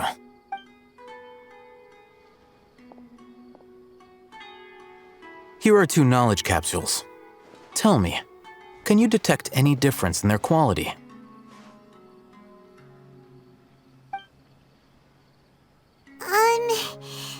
They look the same to Paimon. Try inspecting them with elemental sight. How'd it go? Did you see anything? Rumor has it that higher quality knowledge capsules generally appear brighter when viewed through elemental sight. That's because knowledge originates from Irminsul, the root of Dendro power itself. The more powerful the knowledge, the richer it is in Dendro energy. However, some canned knowledge with a high concentration of elemental energy is of little use in contemporary times, so those capsules are of little value.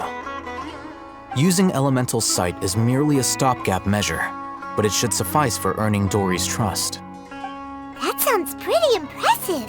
Here's a sheet with the informant's location and contact password, and here is the Mora for purchasing canned knowledge. Don't be cheap. You'll need to spend to catch Dory's eye. If there's any Mora left over, just keep it. Oh, and be sure to exercise some caution. There have been Matra present in Port Ormos lately. Your efforts will be for naught if they catch you. Matra? They belong to the Academia's regulatory body. They also handle cases of illegal canned knowledge transactions. Like I said, the Academia has banned both their trade and possession. The Matra are razor sharp. You're in for nothing good if they lock their sights onto you. If you two want to back out, now's the time. Okay, then we have a deal. If you succeed in your dealings with Dory, come find me at the Wikela Funduk. We'll have an open discussion then. Looking at what Al-Haytham wrote, Dory's informant is a trader near Old Ormos. Let's follow these instructions and try to get in contact with him.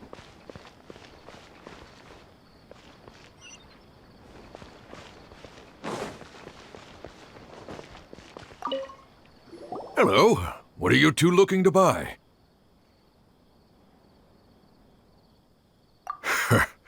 What a unique palette. We have unripe horror fruits, but we usually keep them in the back. I'll have someone escort you. Following the paper got us past the first round. Ronak, these two want to buy unripe horror fruits. Show them to the warehouse. Got it. You two, please follow me.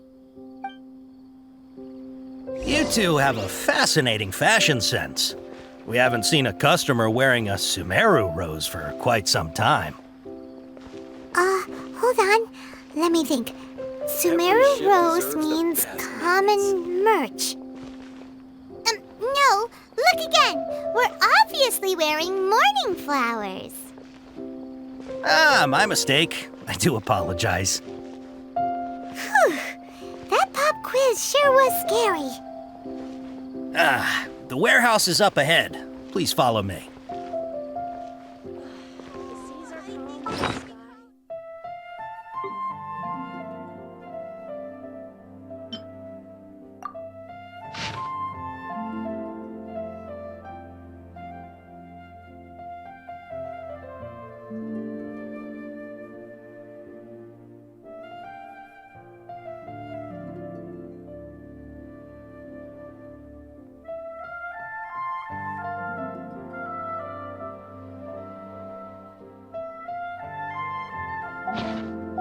I didn't know you were such a slacker.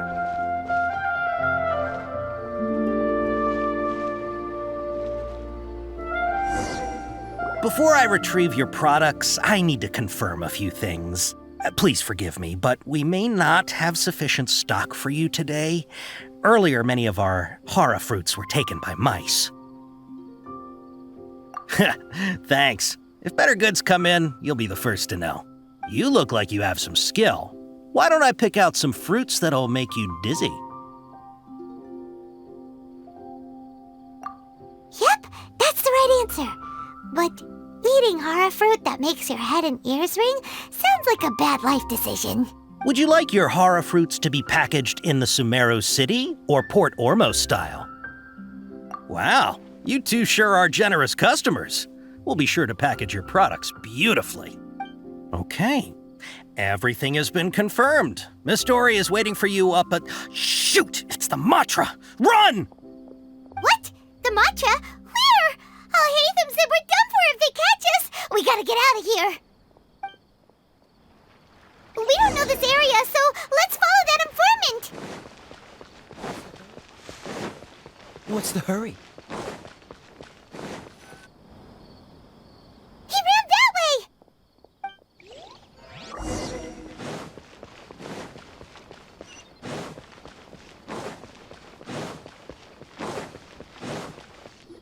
Look, he's over there.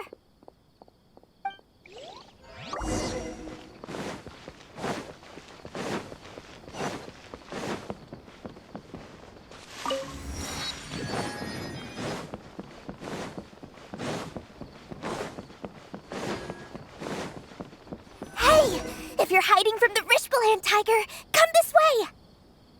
Another password. Huh? Oh, that voice came from behind the building on the right. Here, over here. You can stop running now.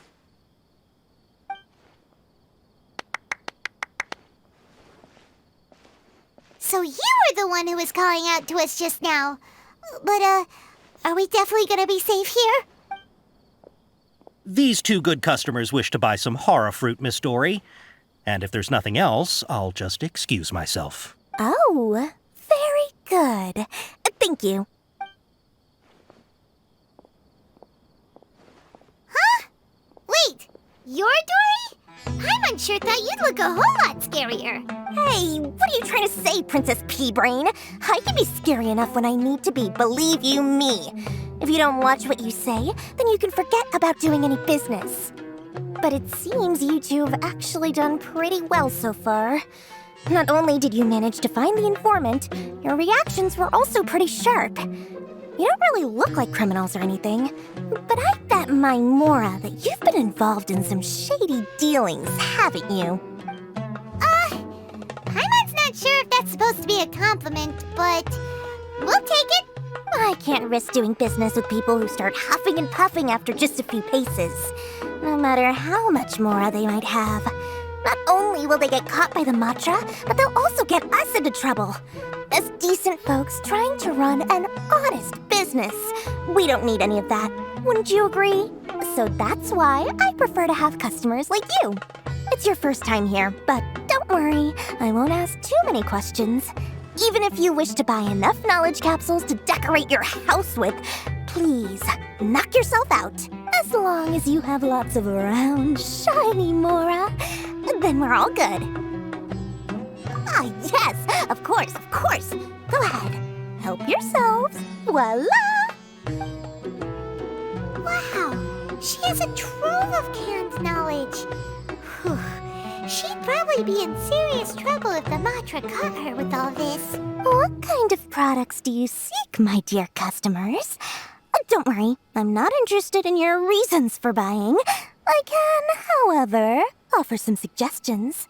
Take this one, for example. An analysis of the sociological ideology and dialectics of the Hilichurls.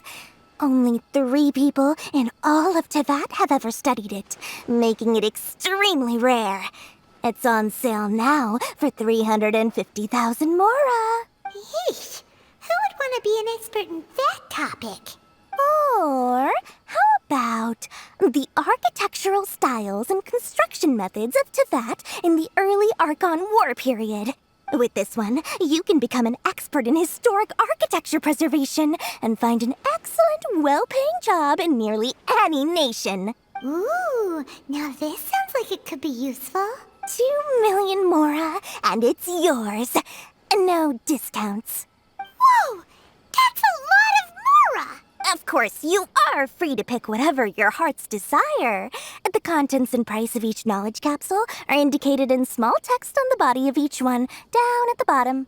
All right, let's try the method that Al-Haytham mentioned.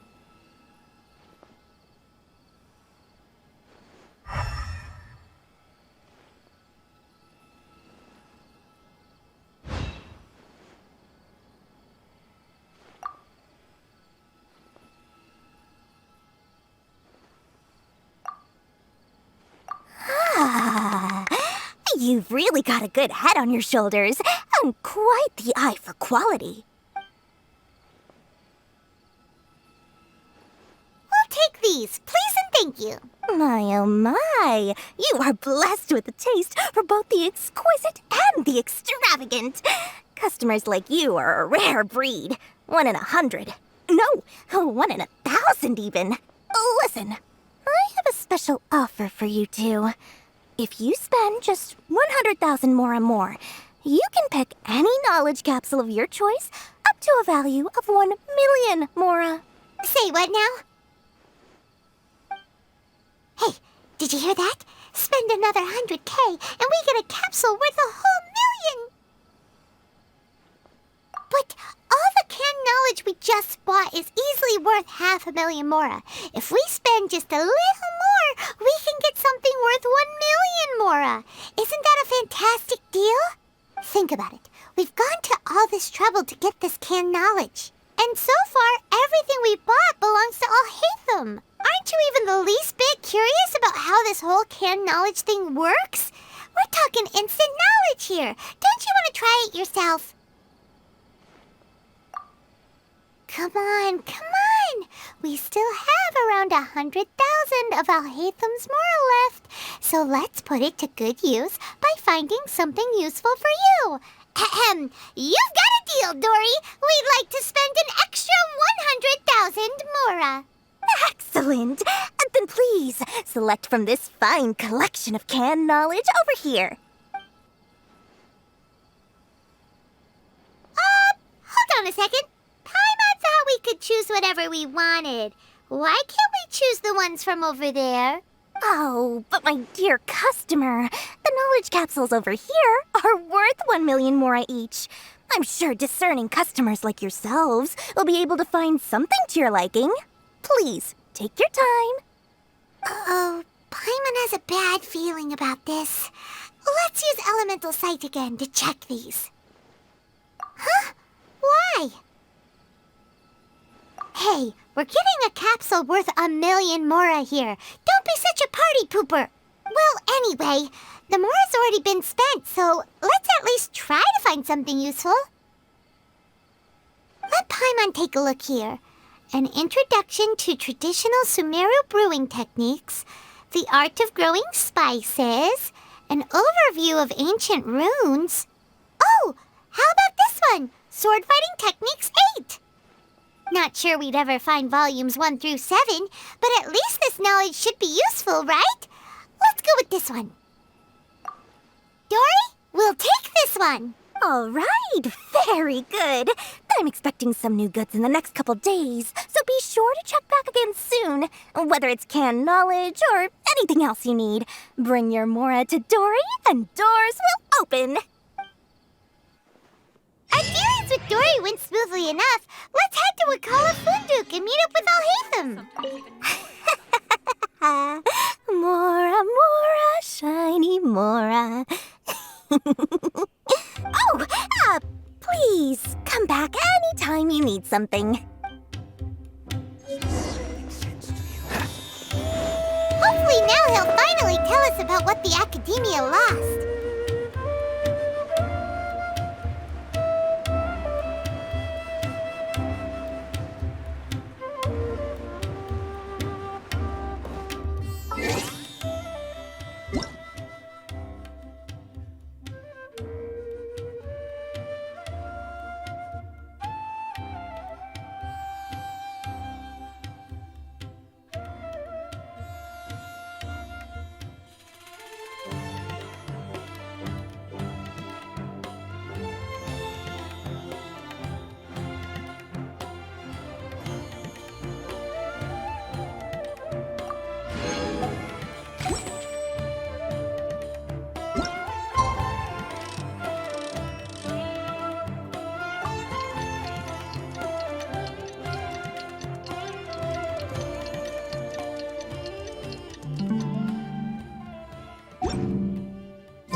Ha, you two made it.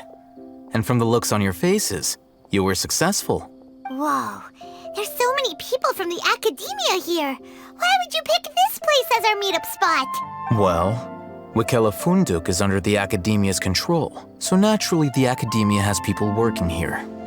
I came to Port Ormos under the pretense of conducting official business. You're a pretty daring guy. Relax. No one here is interested in anything we say, and the Matcha won't come here. Okay now, tell me how your encounter with Dory went. Okay, we did what you asked. So, can you tell us about the knowledge capsule that the Academia lost now? Before that, I have to ask, why are you two so intent on tracking it down? You don't have to answer, of course. Yeah, she just wants to meet the God of Wisdom and ask her about something important. We've been in Sumeru for a while now, but we still haven't found a way. When we heard that the Academia had lost something that might be related to the gods, we came here in case it turned out to be our lucky break. In that case, you're on the right track. A short while ago, the Academia lost a knowledge capsule in the desert. It's supposedly a divine knowledge capsule. Use it, and you'll gain the wisdom of the gods. Wow, there's really such a thing as that? Hey, if we find it, do you think we could learn how to meet the Dendro Archon? Ooh, or even how to find your brother? I highly doubt it has any mystical properties, but it does indeed exist. And it's right here, in Port Ormos. So, where exactly? That's what we need to find out next. I won't deny that. I am investigating because I'm curious as to what the divine knowledge capsule truly is. As you know, the Eremites in Port Ormos also have their eyes on it. It is an extremely precious item. The knowledge contained within may bring great power or wealth to whoever has it in their possession. Several brigades have been vying for ownership of it as of late, but there is still no victor. My personal finances and connections cannot compete with those of the Eremites. After attempting various methods, I finally managed to reach a tentative agreement with several brigades. I agreed to forego ownership of the divine knowledge capsule in exchange for the opportunity to study it. After all, there's no harm in understanding what it is. However, there are those who are less amenable to negotiation, such as those from Ain al-Ahmar. They adamantly believe that the Divine Knowledge Capsule contains King Deshret's power, and that he will return to this world when they obtain it. They refuse to let anyone from the Academia tarnish their deity's soul. So you kept hounding them because they refused to cooperate with you? Yes. Ain al-Ahmar isn't exactly wealthy, but its members are determined to get that capsule by any means necessary. To that end, they've resorted to many methods more foul than fair in order to amass sufficient funds. So, I've been sabotaging their business to force them into negotiating with me. The Divine Knowledge Capsule should be up for a secret auction within the next few days. Each brigade will place their own bid, and the prize will be covertly given to the winner. To ensure the capsule's security and to evade the Matra's notice, the winning brigade will not publicly disclose their victory. Unless I know whose hands the Divine Knowledge Capsule ends up in, my agreements with them will fall through. Dory is the most reliable source of information, but that avenue was previously closed to me. With you on board now, the situation is different. In other words, you wanted us to befriend Dory so you could find out where the Divine Knowledge Capsule is. Yes, you can say that. But this arrangement harms none of us. The day after tomorrow, go back to Dory and try to purchase information on the Divine Knowledge Capsule's whereabouts. If she has no information, wait 2 days and approach her again. If I get the opportunity to study the Divine Knowledge Capsule, I will relay my findings to you. Will that suffice as compensation? Okay, then we'll meet up in 2 days. Alhaitham, before you go, we actually bought a knowledge capsule for ourselves, but we're not sure how to use it. You two want to try using a knowledge capsule? Sure, I can teach you. Doing so right under the Academia's nose is a bit problematic, though. What do you say we head to the outskirts of town?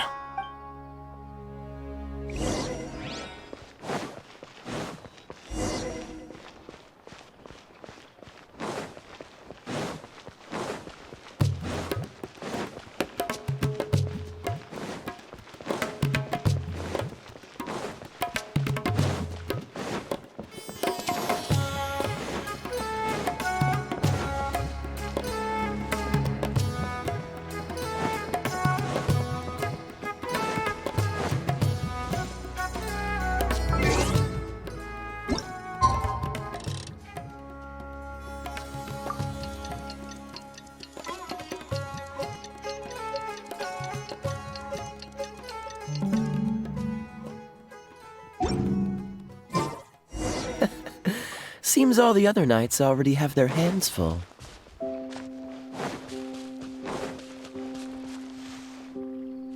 All right, this place works. Show me the capsule you purchased. Here. Sword Fighting Techniques 8. Huh. A combat class knowledge capsule. This class is something of a rare find these days, since most have been taken by the Eremites to augment their battle capabilities. Really? Ah, yeah, what a great buy! If you want to determine the efficacy of this capsule, I can evaluate your combat ability. However, effects will likely be minimal if you already possess a high amount of strength. We can conduct a controlled experiment where you fight 2 battles, one before using this knowledge capsule and one after. While you fight, we can use an Akasha terminal to monitor your various physical parameters. There may be variances in your physical strength between the 2 tests, as well as a disparity in your opponent's abilities. But don't worry, I'll run statistical analyses afterward to mitigate any confounding effects. Wow! Alhaitham! You must have been one of those guys at the Academia who got top grades on everything. Paimon's curious about something, though. You definitely weren't one of those students who needed canned knowledge to graduate from the Academia, right? So why are you risking getting caught by the Matra for this capsule? When you are unable to understand a researcher's actions, most cases can be attributed to curiosity. This is but one theory. Sounds like you're trying to avoid the question. All right, let's begin the test. Just fight as you normally do.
frostbite. I'll race you with no escape!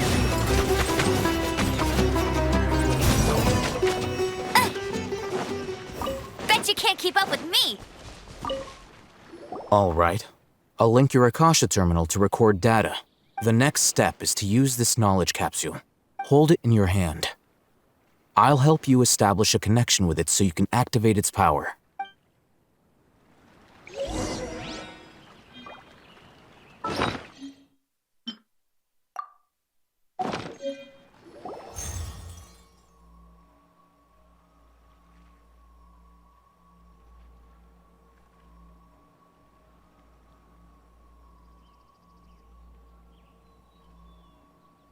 Hey, how are you feeling?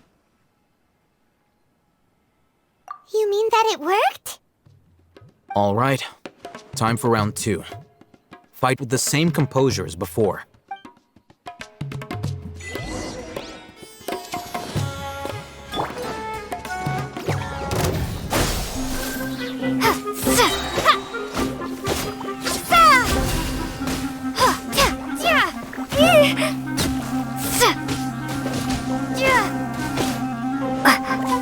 Scatter!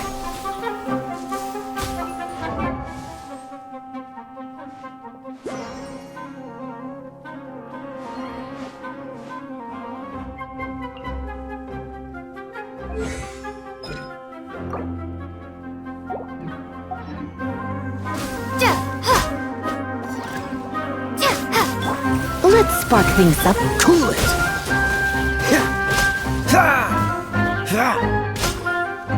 Go, Baron Bunny! Propagate! Let it rain!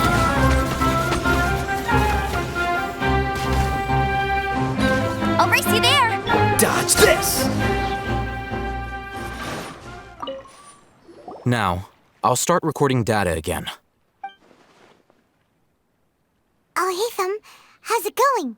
Well, the knowledge capsule you purchased did improve her combat capability. During the second fight, her overall fighting performance increased by 0.073%. Wait, how much?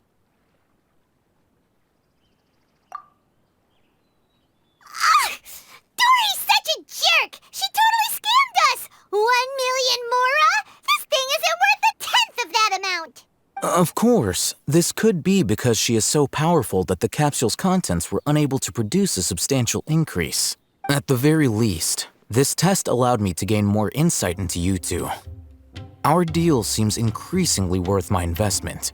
I'm heading back to Akela Funduk. I await your response in 2 days' time.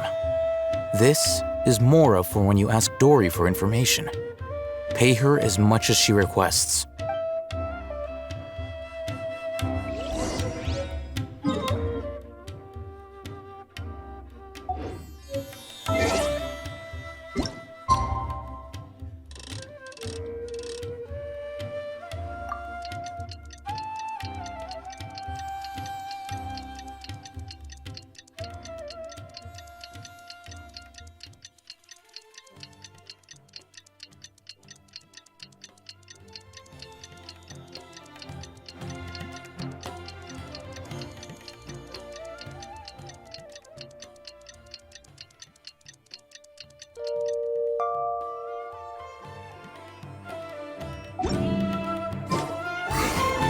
Let's see Dory today and ask her about where the Divine Knowledge Capsule is.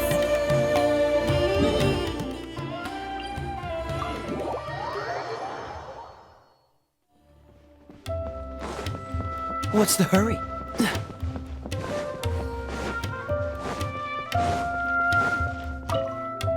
Here, over here! Welcome back, my loyal patrons. What can I do for you this time? You name it. Canned knowledge, supplies, or anything else you need. I'll find a way to get it. Where there's a waterfall of Mora, there's a way. Can you really get us anything we want? Anything at all? Aha! So it appears that canned knowledge alone is no longer sufficient for your opulent appetite. Then please oblige me. Tell me what you have in mind. Oh! I knew customers with pockets as deep as yours would undoubtedly crave something more profound than ordinary canned knowledge. But you know, that kind of information isn't going to be cheap. After all, I had to work really hard to weasel my way into the auction site. Not to mention that if anyone found out that I was the leaker, I would be in big, big trouble. But how can we be sure your information is accurate? Paimon's curious how you just happen to have this kind of info the moment we need it. Because to me, anything of value is what I consider to be my supply. Therefore, I must always be aware of what's hot on the market in order to secure more sales. As for the information's authenticity, well, you've no need to worry about that. I used a camera to take a picture of the transaction. That way, no one can dispute it. It's always a pleasure doing business with such sterling patrons. Now that you've paid in full, here's the scoop. The Divine Knowledge Capsule was purchased yesterday by a certain Misery, the leader of Ain el Ahmar. Ain el Ahmar? You mean the Eremites who worshipped King Deshret? Ah, so you're already familiar with them. The group has done everything in their power to obtain the Divine Knowledge Capsule. After all, they believe it contains the power of King Deshret. That Divine Knowledge Capsule is unlike any other canned knowledge I've seen before. It was glowing bright red. The capsule is clearly visible in the picture I took. You can look for yourself. Thanks for the info, Dory. Please, it's my pleasure. It's all thanks to discerning customers such as yourselves that my efforts yesterday were not in vain. Please, don't hesitate to contact me if you ever need anything else in the future. Laura for Dory opens doors. Well, we figured out where the Divine Knowledge Capsule is. Turns out it ended up in the hands of Ain el Ahmar. And remember to bring a token of our friendship the next time we meet, okay? I like to think it's built on a firm foundation of solid, shining Mora. Let's head back and talk to Al-Haytham.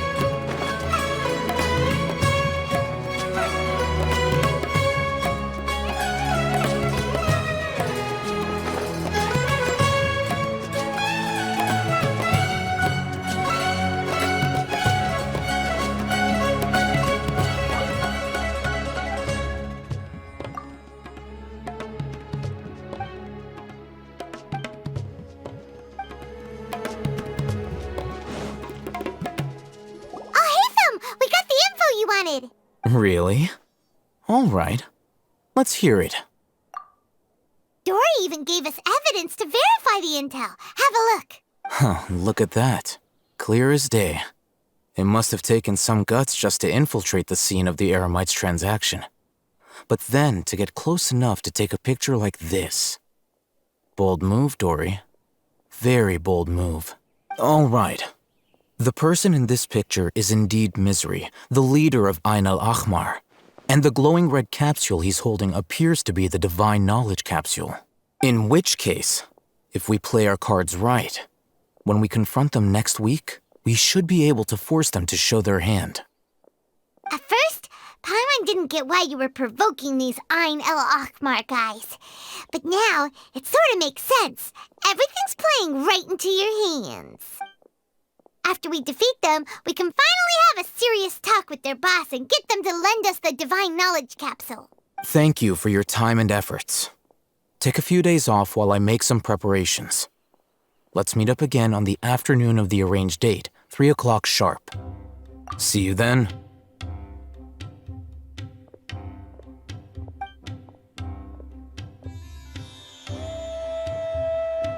Al-Haytham sure is taking his time.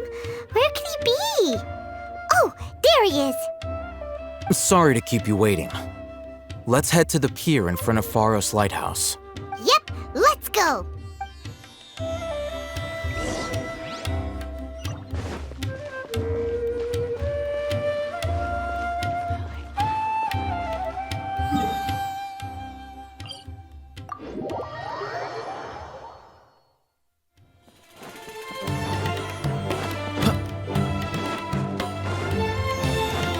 What's the hurry?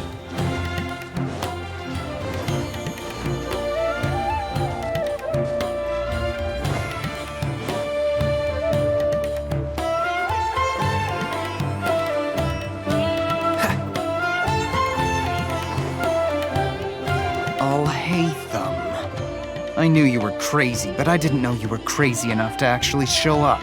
It was I who demanded that these negotiations take place. I was more worried that you might go back on your promise. But to your credit, it appears that you're sticking to your word. This is turning into quite an occasion. I also brought some backup. I assume you don't mind. Backup? Aren't you the brat from the restaurant the other day? You've come to support this lunatic because he helped you out? Fine, your funeral. I'm not going to mince my words.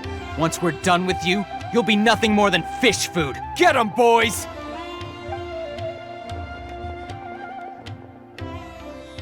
Uh-oh, here they come. Good luck, you two.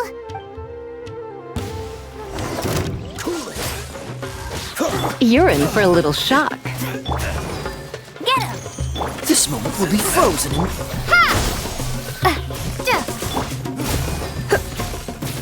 You. Come a little closer.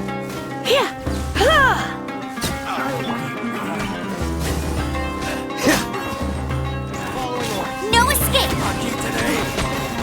Springboard! Freeze! Go, Baron! Hey, come a little closer. Propagate! Don't get frostbite. You're in for a little. Don't be such a brute.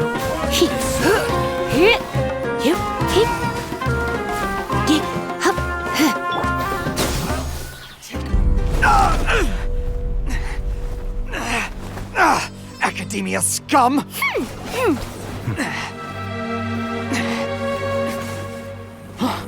Boss! Finally! Did you use it? Great! Now we can...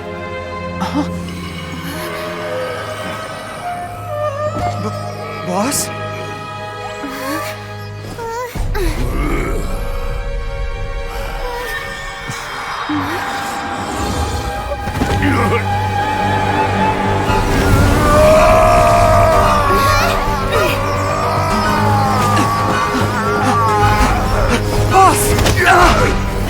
Boss! What's wrong?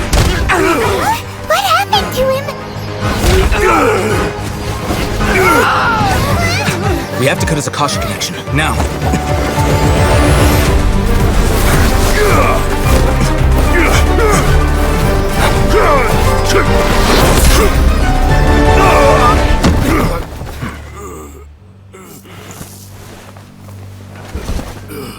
Target acquired! Arrest him!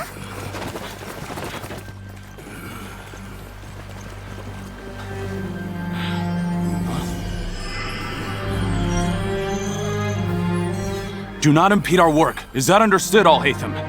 Of course. I was only trying to help. Take him away!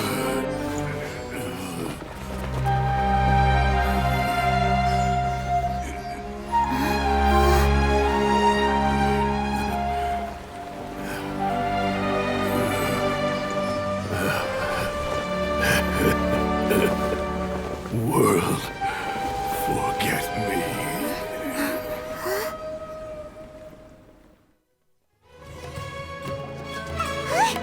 What in Tibet just happened? It's like that big guy suddenly lost his mind. It looks like he used the Divine Knowledge Capsule. You mean the Divine Knowledge Capsule did that to him? Oh, yeah. You mean how some researchers go insane after getting knowledge from Irminsul?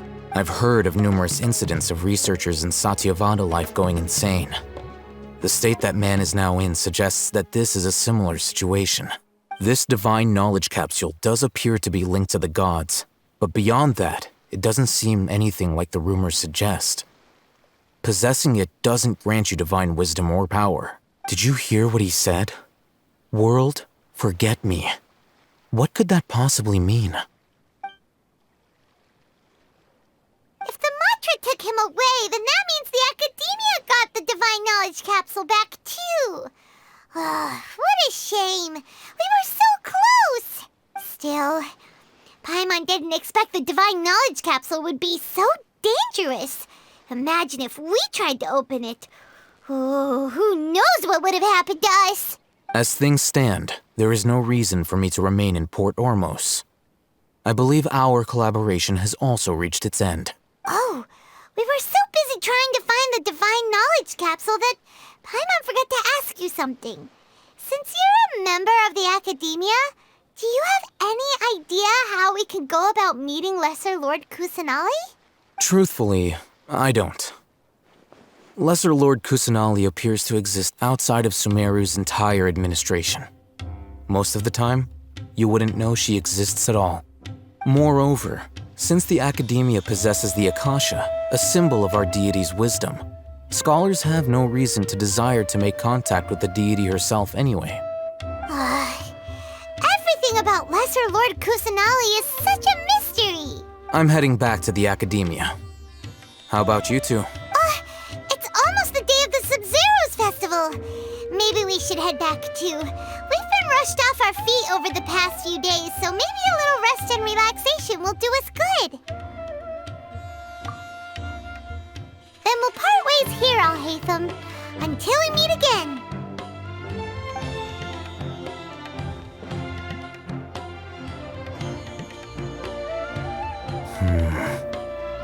Now, do I deal with this thing first? Or should I produce the report that the higher-ups require?